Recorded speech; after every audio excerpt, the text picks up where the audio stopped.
Hello, and welcome to another conversation inside 33 Conversations podcast. I'm Michael, I'm your host, and I talk to founders every single day. It's one of the greatest joys of my life now is to talk about what's happening, building a business, how did it get started, like all of those things.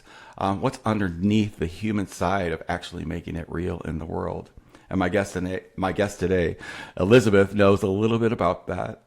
She's a French-born entrepreneur who built a global practice at Price Waterhouse and walked away from it, from a guaranteed partner track to build something of her own. Her journey is a masterclass on clarity, courage, nerves of steel, and tension between that external success and the internal truths that we all hold for ourselves. Where today we're going to be getting into the pivots and the pressure and that moment that you realized that was you're not willing to live life the way that it was. And that's my first question to you. Welcome to the show. Welcome to the show. I'm okay. How We are were just you? talking about that Yeah. before recording, right? I know it's How is kind of yours? interesting Yeah. that that was already there, like a, and your real life kind of showed up inside of that. But I always like to start the show with what was the moment? Like, what was the thing that it's like, I thought it was this, but now it's Yeah. this. Like, what was Interestingly, I think I've had several of those moments. So I don't know if it's a blessing or a curse. I think your listener can decide. But the first moment for me was when I decided to leave PwC, back in 2017. Interestingly, before I get to how I decided that, I can tell you that it was a moment of grief. I really thought this was going to be my entire career, and being on the partner track and making it and then keep going through that organization. The good old French, mindset of linear career, way before understanding what entrepreneurship was all about. So, but coming back to your question, for me, it was really a couple of like three things. One, I had spent the last 7 years, 7, 8 years, really building the Salesforce practice, not just on my own, but selling the first project, doing that with a couple of partners for 2.5 years, then finally got the yes from leadership, let's go build this practice, and then recruiting, you name it, right? So it took a village, obviously, to do that, and I really enjoyed that piece more than I enjoyed selling projects and delivering projects, right? So I really thought, hey, is it time for me to go explore that world outside of a big firm? And I was in the Bay Area, so should I get into this pre-IPO world, that startup world, and really experience that from a product company, not a services company? So that was one of the triggers. Like, I want to go help build more stuff. The second is I had been traveling every week, West Coast to the East Coast for 5 years straight, my choice. But didn't realize until I stopped that I was pretty burned out. And so, I think there was a piece again to, do I still want to do that? Do I still want to travel? I didn't stop traveling completely, but okay, at least it was not that kind of pace. And I mentioned that because I think I was giving my whole to try to make partner, very frankly, right? I was like, yeah, I can do this. This is my path. It's like, it's my cross to bear to prove it, and that I can be a partner and all that. And I just was, and that's the third point, when the carrot was dangling in front of me and the carrot kept moving, the goalpost kept moving. I really was like, yeah, I think it's time to go and do something else, right? I don't think I believed they were going to make me partner, at least not on the timeline that I wanted, right? I feel like it was going to get pushed again and again, and I felt like I had, quote unquote, paid my dues and really contributed to the firm, and I was very loyal. And so I thought, hey, you know what? I think it's time to go and try something else. I quit with no job, so it's not like I had a plan. yeah. Just to be clear. So that was the scary part. But yeah, that's what I did. It I almost hear like you gave yourself permission, like on some level, maybe unconsciously, but it feels like I know that feeling of thinking that I think the whole world's going through this right now, that there was some sort of thing out there. We don't really talk about it, just kind of like the carrot. It's the carrot. I'm on this thing, but we don't really talk about it out loud. But also we start getting those subtle clues that, wait a minute, that's not what this, and then the waiting. And is it going to work out? Is somebody going to come save? It's like that energy. And like what I felt when you were talking was that somewhere inside of you, you gave yourself permission to go, hey, I'm going to go over Yeah, I mean, here and try this. I think it's back to the Does mindset, that, having grown up in France when entrepreneurship was pretty much non-existent. Like you were taught to get a degree and then get into a big company, and your trajectory was going to be as part of this big company maybe forever, or for meaning your entire career, or jump to another big company, right? Nobody ever taught us when I grew up. It's very different now, but when I was taught and going through school, it was just the typical, especially coming from aerospace, you go work for Airbus or ATR, or and then you grow within this or you go somewhere else. So there was a lot of, I think, cultural, you know, bias maybe. I mean, it's not bias, anyway, around that entrepreneurship, or hey, PwC is not going to be my and all, one journey. And I had to get out of that. And I mean, jokingly, I went the day I called my husband and I was in New York and I said, I think I'm quitting. He's like, yeah, come home, like just come home. Let's talk about this, right? And the first thing I did was look at my bank account, believe it or not. The French way, we're like, oh, okay, can I do this financially? Just quit my job. And my husband looked over my shoulders and said, oh, you're fine. Like, yeah, just quit. If you want to quit, just quit. Like, we'll figure it. Like, you're fine. And so he gave me also permit. I mean, he pushed me right over the edge, I guess, to say, like, you'll be fine. You've worked yeah, your butt off and you're yeah, financially independent enough. It's not going to be forever. You still have to go find a job, but at least you have that buffer. And that was luxury. It's a luxury, I have to say. Not everybody can do that, right? So, that you know, is. To, that yeah, he wanted to support yeah. you, that he wanted to support you, like, and not be about money, which a lot of relationships do have that crux in between them. That is weird, but like it's there. But like I think that's amazing that he supported and mirrored back your own permission. The only reason I bring that up because I think it's so.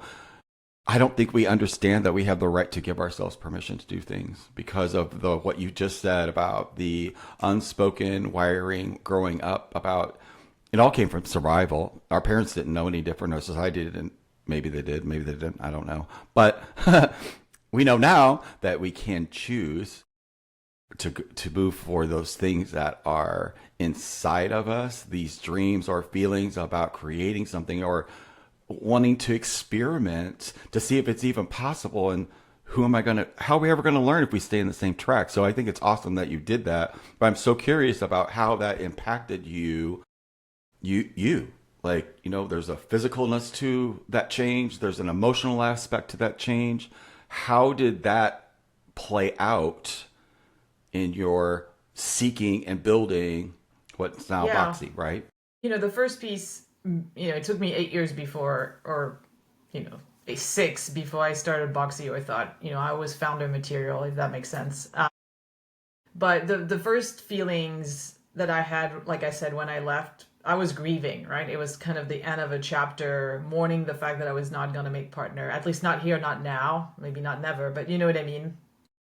So it took me about two Yeah, years, believe it or not. I would still talk about PwC like we, and I had to catch myself and be like, it was so ingrained in me. So I thought that was my thing, that was my identity, right? Like I was identity. going to be a Yeah, partner that was going to define me from a career perspective, and I really wanted it. So it's not like it was just outside influence. I knew when I signed that job offer back in 2007 that had to be with the firm at least 5 years to maybe get a green card. There was some immigration stuff that I was like, this is my easiest path to stay, right? Do you know what I mean? Like if I do my job and I get promoted and I want to stay here, yeah, right? I yeah, always wanted to live in the US and have a career here. I had to do that. So the grieving was definitely there.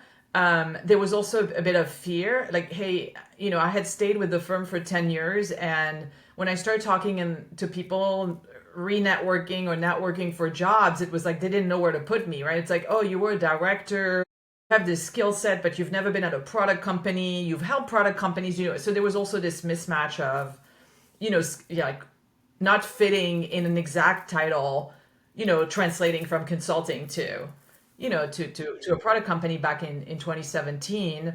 And then, very transparently, again, just having previous colleagues at the company I joined after PwC after 3 months, I got an opportunity that, just presented itself where even the partners at PwC were like, how did you get this job? Like, which was interesting because it was like, well, I mean, I don't know. I have the skill set. You trained me well, I learned. So, but that kind of, when I got that job, and it was a bit of I wouldn't say like, hey, check me out. You didn't give me partner. I'm doing this now.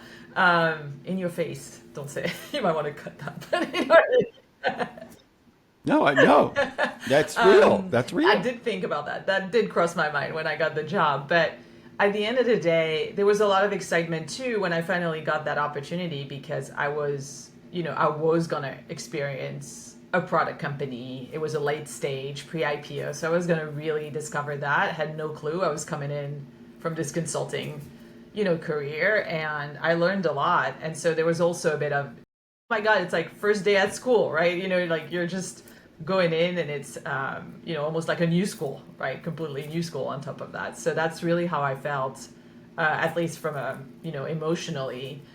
Physically, I have to admit, as soon as I stopped, traveling every week, I realized I was really burned out with that. Like you don't realize when you're in it for 5 years and then you stop and you're like, ooh, crap, I was really, really tired. And, like it kind of like fell on me, instead of being that adrenaline and constant movement. Yeah. So it was good that I got that 3 months break where I could, recover and actually be home for more than 3 days in a row. Which then that we had to readjust to with my husband, as you can imagine. Now it's like, oh, I'm here all the time. Great. And so that was from a physical perspective, it took a bit of time, but it was all good. Yeah. How did you take care of yourself emotionally during all of Well, the first thing I did is literally my last day at PwC, I turned in my computer at 12:30. At 4 p.m. I was on a flight to London. Um, there was no staying back. Like I just went and traveled, go see my family, go see friends. For 4 weeks, I was around the world kind of thing.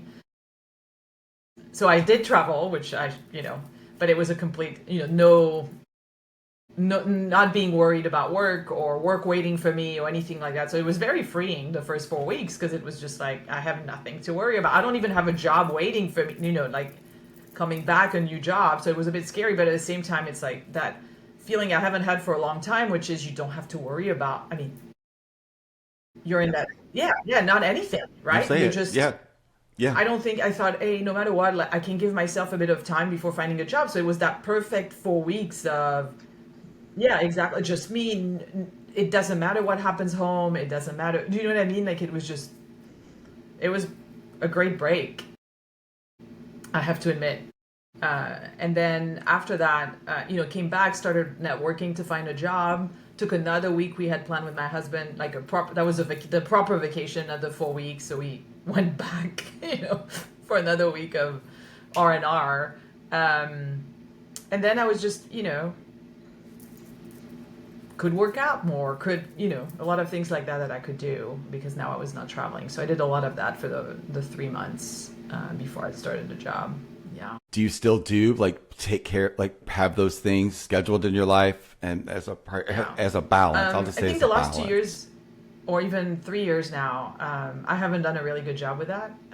I think lack, the lack It's of tough, isn't corporate it? structure, I don't know if that makes sense, doesn't makes it more difficult to really schedule those breaks, as an example, or I've been ups and downs, and even on the daily taking care of myself, I've had times like 6 7 months I'm like all in, and then somehow something happens, and then you kind of fell off the wagon, and then you get back on, right? But I've noticed that unstructured, as you start your own thing, you're fractional, or you have to actually make a conscious effort to take care of yourself. And I have to admit, I haven't found, I mean, look at me. I was telling you this morning, I hit a wall. I feel like I hit a wall. So, you know, Well, like I want to talk just a little, and it's true. Like, have you been I've sleeping done better my though? exercise. It's not 100% hit rate right now. I've been sleeping more. Did you notice it? Just so people know that are listening and are watching. So on our pre-call, I can't help myself. I just share like if I see something. So we had an amazing conversation prior or in between our pre-call and here, but it was just this moment where I saw an opening to share about the power of understanding how you go to bed. So we created that, like how you go to bed to how you wake up, as a way to shift things powerfully, quickly, so that you can start to see, wait, that's different now that I'm doing this. Did you have any of those inklings or any of those feelings? Because I could tell by your face that your energy, even though you might have hit a wall this morning, you're still smiling, you still got a light around you, and you're like not like that. So I know something has shifted. Share like what I have you think noticed? maybe a bit more positive or not dwelling into things I would usually dwell in. I think transparently, it's also forced me to think through 2026 coming. And so, what do I do in the next 6 weeks?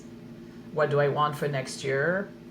Is this not this? I Yeah. mean, and again, it's not like I'm challenging or being like I'm quitting. That's not what I'm saying. But there's just been just a lot of questions that I have always been there, but I think it's like I said, I think the wall is there telling me you got to answer those questions now. Like I think you've done as much as you could. I love it. And so is it still the right approach? Do you need another approach? You know, some of those questions more than the do I do I stay? Should I stay or should I go? I wish it was that simple, right? But it's just not. It's just not. Like, so what was the moment that Boxy, because you get to work with founders too. So what is the moment of, it's one thing being a founder, but it's another thing being a founder that works with founders. It's a different thing. I've enjoyed it so much. It's just like it's the first time I've connected with people. It's beyond business or beyond, I enjoy the like-mindedness and the common things that we have to face. That's just different. And as I shared many times on this podcast, this is why I'm doing this, because of the emergence of new ideas and the lack of information about how to get those into reality, about how far you got to dig to actually get there, and also within yourself too. So that's why I raised, Are You Taking Care of Yourself? Because it's so important. So that being said, how did Boxy pop into your head, or how did that get to where, what was the seed absolutely. of it? So as I left PwC, you know, for the last 8 years, being an operator at different stage startups, I also ended up dwindling into making some angel investment myself with startups I've met, coaching startups formally, informally, and as part of the Morgan Stanley Inclusive Ventures Lab for the last 2 years. And so when ChatGPT came out at the end of 22, I literally what crossed my mind was like, if I have to set up or explain how to set up a B2B sales process in Salesforce or anywhere else to another founder, I'm shooting myself in the head. Like I was like, there has to be a better way. Like literally, this is how it came up. I was like, this is silly. I think, you know, there was a pattern of great founders and just asking the same questions, like operational questions over and over again. And I thought, well, where are they getting their answers, right? So it's like you call the network, you call your advisors, you do your Google search, and there's 20,000 responses, right?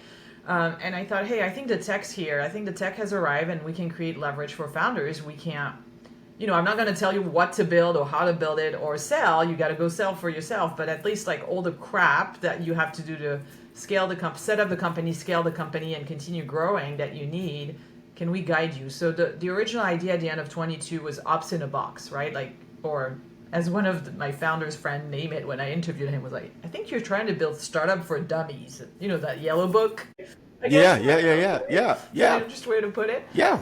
And transparently, I didn't jump into like, okay, let's go, let's incorporate, let's build something. I was very shy. And I didn't see myself as a founder. I thought I was an operator, not founder material. So I took 2023 to really do my interviews. And is there something there? Does it make sense? So I didn't incorporate until later in 23 when I really started generating IP, and I wanted that under a proper organization. And then same thing, I didn't start building, or we just didn't start playing around until, you know, late 24, even just not doing that full time. I was like, hey, how far can I go by helping, still working with other founders, having part-time jobs or fractional roles. So it's been really full time on this since April, May of this year. And again, it was just the trigger of, it was not instant, it was not instant for me. Again, a predisposition of thinking I was not, founder material. So I had to change that mindset and say, hey, let's try to do this. And we know, like when you started, you think it's one way and you get started and all of a sudden it's just like I was 3 months into, I started in January of this year, and I was 3 months into realizing just in one moment, like, oh my God, my offer Yeah, sucks. I mean, I have those doubts every Just day. had this this epiphany that I worked on for a year, and I just realized it sucked. Not somebody told me, I just got it, and there was nobody around. I started laughing actually because everybody, like, there's one, like, you get far enough in the game, people will start to say, hey dude, you need an offer. People will just tap you on the shoulders, like, don't look at, stop everything. This is nothing could passes go until you get this part. And I was like, okay. And then realizing that sucked, and I put everything into it. But what happened was everything that I learned about that offer made me create the next one like that. Because it didn't take all of the time and the pieces. It was just about going through the process. But that process actually gave me the discernment about it. So like when you're working with founders, do you help them with that? Or like what's your process when somebody, who would come to you? Who would come to you? That would be your ideal. For Boxy? For Yeah, I Boxy. mean, for our ideal customer profile is pre-seed to Series A founders that, really, in some cases might be first-time founders or not, but don't know where to start from an operations perspective. So we're creating leverage, taking the guesswork out of the equation and really guiding them through that. Obviously, we're starting, one of the deeper module is fundraising. So if you are fundraising on top of that, then you get even more value right now. But that's just one step in terms of other modules we're going to be releasing The for process. revenue operations and growth to hiring talent. These are the top three, issues we've heard or pain points we've heard from founders, especially as they start. So, transparently, I'm starting with B2B. I'm starting with SaaS. I'm starting with VC backed, or at least companies that do intend to be VC backed. But the vision for Boxy was always to help as many entrepreneurs as we could, right, across different industry. There's been a lot of great founders, even doing e-commerce or anything like that, selling their, passion project, whatever you want to call it, right, arts or anything like that, that don't always know where to start a business, right, don't know how to run a business or grow a business. So the ultimate vision has always been to not just in that very slice wedge where I'm starting, but to be able to be a tool that really helps any entrepreneur grow their business. It's a big vision. It's not going to happen tomorrow. I knew that. There's a lot of change in mindset too that has to happen. But that's really what we're looking for. So right now, the ICP, we call it, is really early stage founders, pre-seed to Series A, looking to be VC backed or VC backed. Fundraising and looking for help, in terms of their operations. So Yeah. that's And what. that's who you serve. And in that service comes mornings like today, right? Yeah. It's a part of it. It's a part of it. So what is that like when that happens, and your process? Because I know that is a huge stop for people. Could be a total stop because they get tired of it, or it's at least a delay or a stop of momentum. That is, it's something that I'm always looking at my business. Like, how is the momentum? Like, what's next week look like? What's the next month look like? What is coming up? You were thinking about 2026. A lot of people are so in the digs, they don't even think about Yeah. like next year and like what, or, it's hard to think about what we're even going to do Yeah. tomorrow, Yeah. like it's just, To be frank, moments like those, and that's, you kind of learn. So I have had a tendency to keep moving instead of sometime maybe thinking and taking a break, if that makes sense. So I've had, for me, Mm-hmm. persistence or resilience is through action, which, great. At the same time, that doesn't mean I might not be taking a step back to take a breath and, hey, is this really what you should be doing? Or hey, how do you switch the approach, right, to do it better or get out of this, right, whatever you want to call it, right? Right, the pattern. Yeah. Yeah, I think The pattern. interestingly this morning, it's been more like I think I need the break. I think I've tried the other way and I wouldn't have come this far, but at the same time, I think again, it's in hindsight, right? I could look at about December last year and say, you know what, when this thing happened, I think the best course of action would have been to pause. And I was like, no, I can do this. I'm gonna keep pushing through. Do you know what I mean? So now we're a year later, and I'm like, Thousand yeah, percent. would I have done it differently? Most likely. And it's fine, right? It just happens. But now here we are, and I think now I'm like, well, yeah, I think this time around I need to do it differently. And so, yeah, I mean, I think that's the trade-off, right? I think some of us are more action oriented, some of us are more, hey, pause and think about it. And I think I've over indexed on the other side, so it's time for me to try something different. And yes, it might most likely mean my momentum's going to slow down, my revenue's going to be delayed, you name it, right? But I think I think I'm getting to that conclusion that I'm going to have to do that. So How much does how much does trust factor into your in what sense? experience? Like, there's an element where we have to trust the things that we're building are going to meet it's going to connect and work. Like there's an element that we are creating it, we're doing what we can in the day, but there's also this element of faith and trust that also has to happen as well. Do you ever Yeah, yeah. in the process? I think I do have that trust, but I've had to be reminded of it along the journey, if that makes sense. Especially as it relates to everything is going to be fine no matter what happens, whether it goes bottoms up or success, whatever it is, right? I've had to be reminded along the journey that hey, sometimes somebody has to come that you don't know or and get your head out of your ass slowly and just be like, hey, you're going to be Yeah. fine. No matter what Yeah. happened, you are Little going kick to in the be butt. fine. Because when we're in it, we're so in it that I think sometimes we forget or we're just, everything's not drama, but I think we're in the goods and the bads, right? Like the highs and the lows. And so I've had to, Yeah. it's not like you're doing that. I'm doing that without trust, or I think most founders trust what they're doing. Sometimes too much. Sometimes you're believing in this so much that you're not seeing that it's not going to work out. So you have to be careful there too.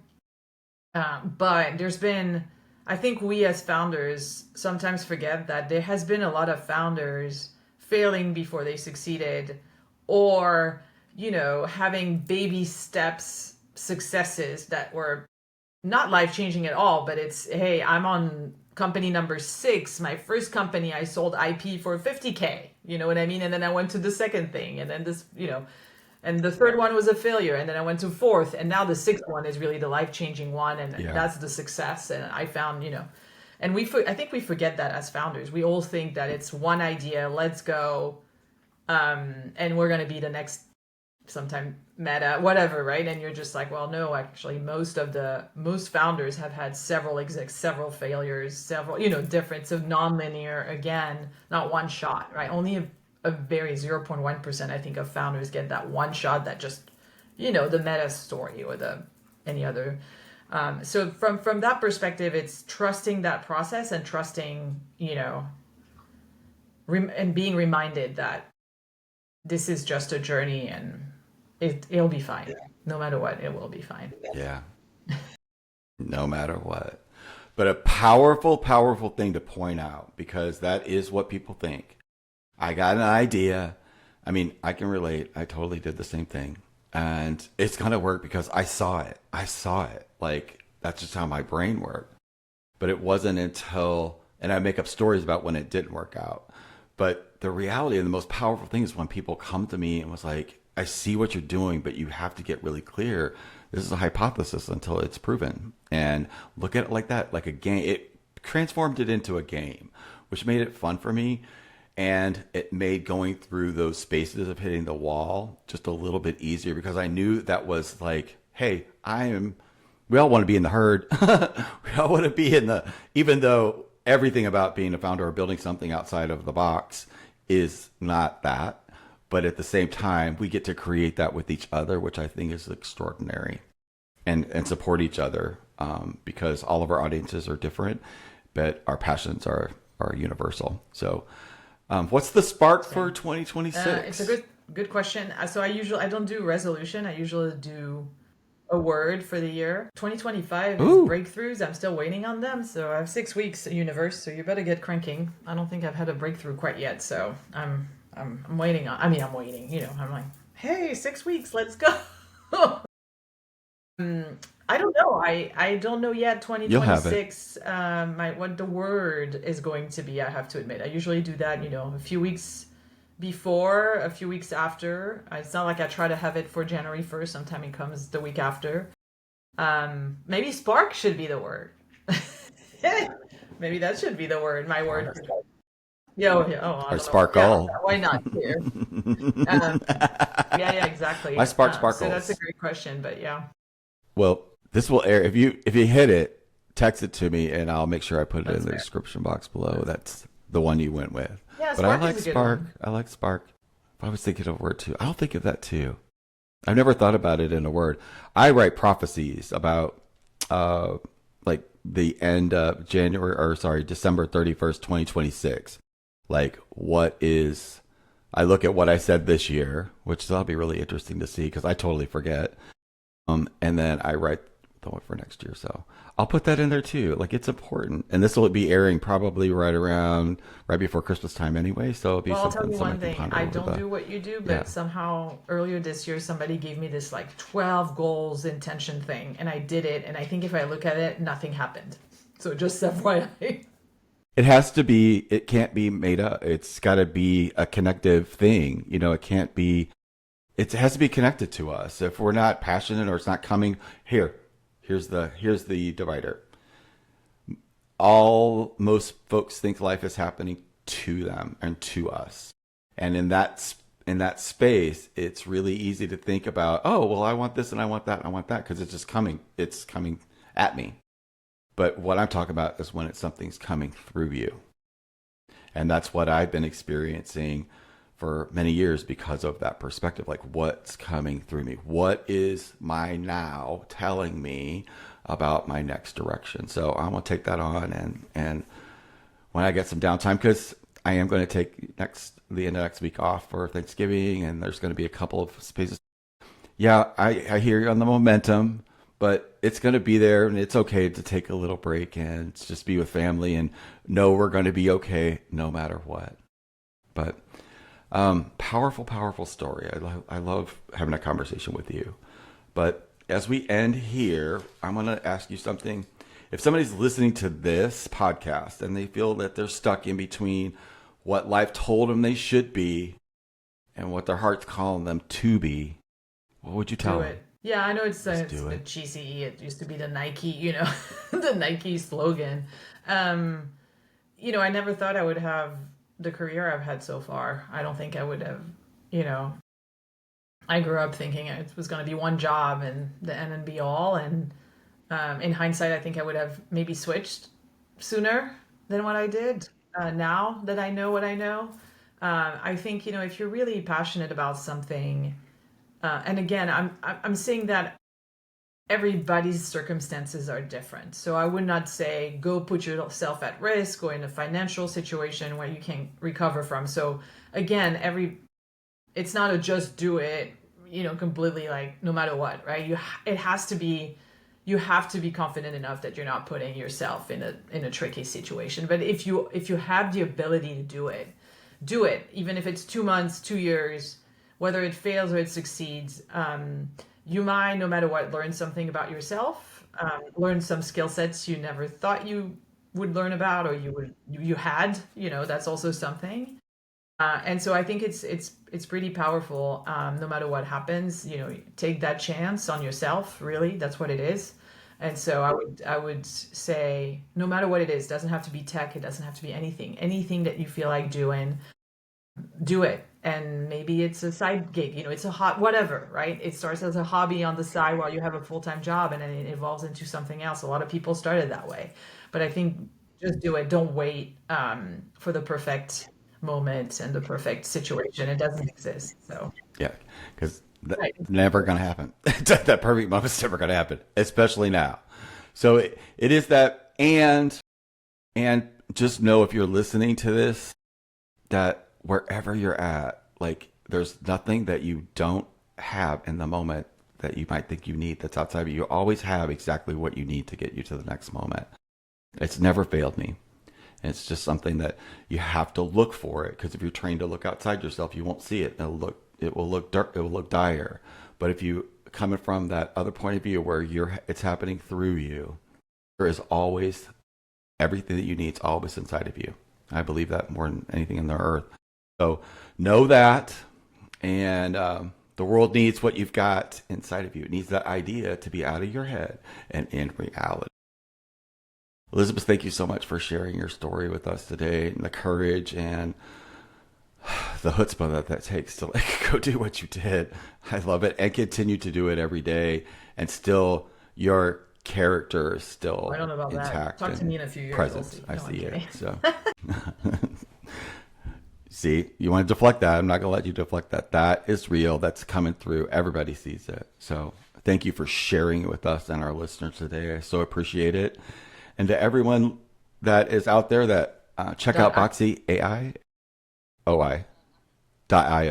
Yeah, Boxy.io, and check out everything that you've got to offer there. And if it's a connect, reach out. Absolutely. And if you're a founder looking to connect with other founders going through that experience from the energy side of things, check out 33 Strangers. I love to facilitate those things as well. It's just being able to use what God gave you to help other people is the greatest gift in the world. And the hardest thing is to get out of our own way. But when we get seen and talk about it and have those conversations, it just makes everything better. So thank you. I appreciate it. And thank you guys for absolutely 1,000%. I can't wait to continue our conversation. But if you're listening to this, I know you got great value out of it. And we'll see you on the next conversation. Bye, guys. Okay, so that was